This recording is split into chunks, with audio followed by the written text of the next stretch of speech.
Yo, I am Doctor. Forget everything you have been told about EV. They are nothing but an upgraded cops, a silent death traps for big corporation and elites. Something more ballistic just happened a moment ago. A young man from Africa just dropped a bombshell on global big oil industries. These geniuses make gasoline from the very tree. You know, this innovation is just so brutally disruptive that it makes the entire Western multi-trillion dollars and Africa establishment questioning their existence.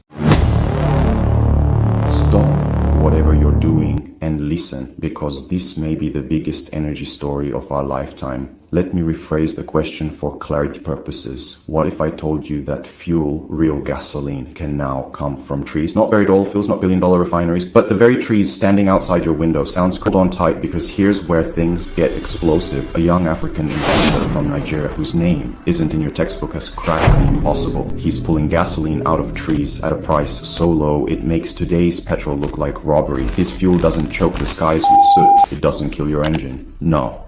It cleans it. Nigerian government must be doing push-up, as this invention won't be seeding well with their current trajectory of fuel price hike that is roasting average Nigerians. As this is a relieving hope for 300 million of Nigeria getting their hands on this technology will be game over. And here's where it goes ballistic. This isn't just car fuel, this is generator fuel, this is jet fuel, planes flying on tree-powered energy. It's not science fiction, it's happening right now. The punchline, while you're paying nearly a 900 at the pump, this invention can sell for half the price and still make profits. Now here's the cliffhanger. Will this genius invention change Africa forever, or will the oil giants bury it before it? Because this is where things start to get very interesting. Somewhere in Nigeria, a young African inventor, George Tyrenu, has done what billion-dollar research labs across the world have only dreamed of. He has pulled usable, clean, and affordable fuel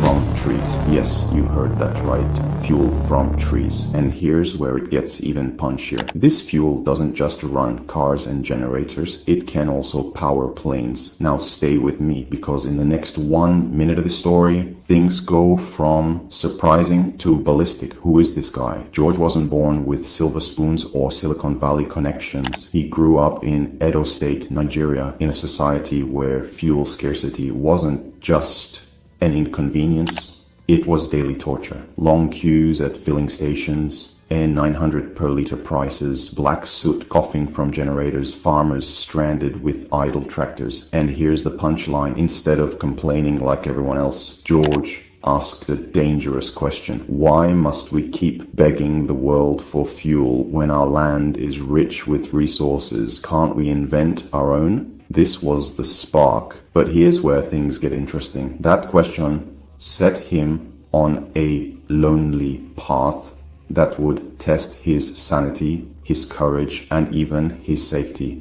The first breakthrough, after years of failed experiments and laughter from doubters, George cracked a formula. By extracting certain biochemical molecules from trees, he produced a liquid fuel that burned like petrol. But with shocking differences, it cleaned engines instead of clogging them. It produced zero black soot. It was half the cost, and 400 per liter. And then came the twist that made jaws drop. Here's where things went ballistic. During testing, researchers discovered the fuel wasn't just for cars and generators. It had the density and stability to power aircraft engines. Let that sink in.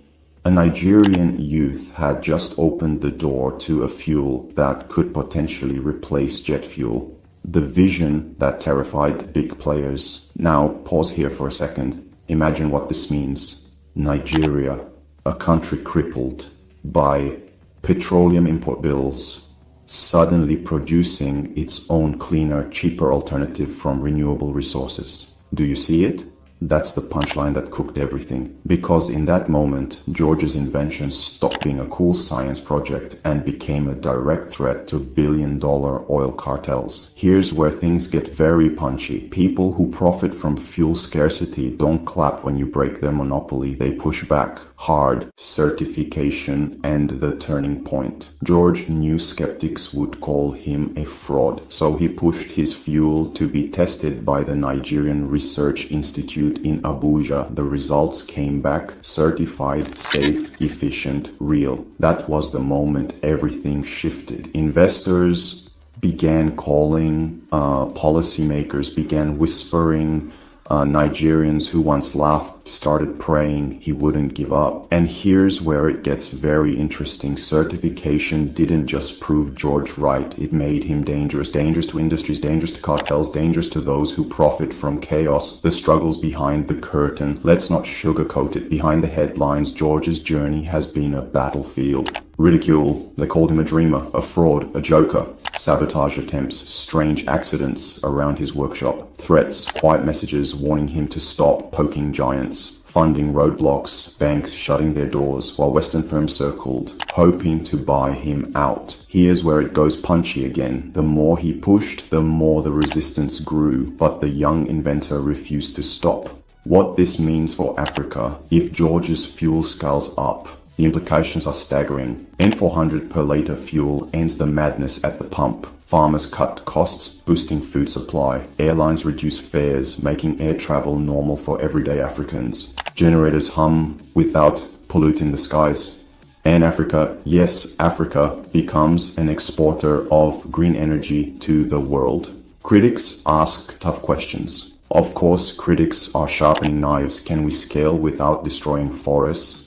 Can Nigeria protect this from corruption? Will the oil mafia let it survive? Here's the suspense moment. George insists his process doesn't depend on cutting down forests. Instead, he extracts components even from agricultural waste, fast-growing plants, and renewable biomass. If that's true, then his fuel isn't a deforestation tool, it's a reforestation incentive, and that flips the narrative upside down. The business angle. Here's another point where things go ballistic. George didn't stop at Invention. He set up Tyrenu Oil and Gas Limited, not only to produce the fuel, but also to roll out affordable cooking gas. So now he's not just fixing Nigeria's cars and planes, he's walking straight into kitchens across the country. Here's where things get punchy. He's not pricing this like a luxury. At N400 per litre, he's making it cheaper than conventional petrol, while still profitable for investors.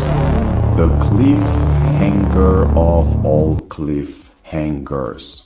But here's the biggest suspense of all. Will Nigeria protect George Tyrenu's genius, or will history repeat itself? Because let's be honest, Africa has lost many innovators to neglect, sabotage, or Western buyouts. Will George's name be remembered as the father of Africa's energy independence, or as another unsung genius whose work was buried? That's the cliffhanger. That's the tension that makes the story more than news. It's history unfolding. The final punchline. Let me leave you with this. If you're a policymaker, here is your chance to shield an invention that could save Nigeria trillions. If you're an investor, this is where your courage could turn into generational wealth. If you're an African youth, let this ignite your fire to dream bigger. And if you're anywhere in the world watching, remember this name, George Tyrenu, because here's the punchline that cooked everything. The next fuel revolution may not come from Silicon Valley, Saudi Arabia, or Beijing. It may come from a young African who dared to turn trees into fuel. And that, my friends, is where the revolution may start from. Thanks for watching. Ensure to subscribe and stay up to date. I am Dr. Cool signing off now. See you in the comment section.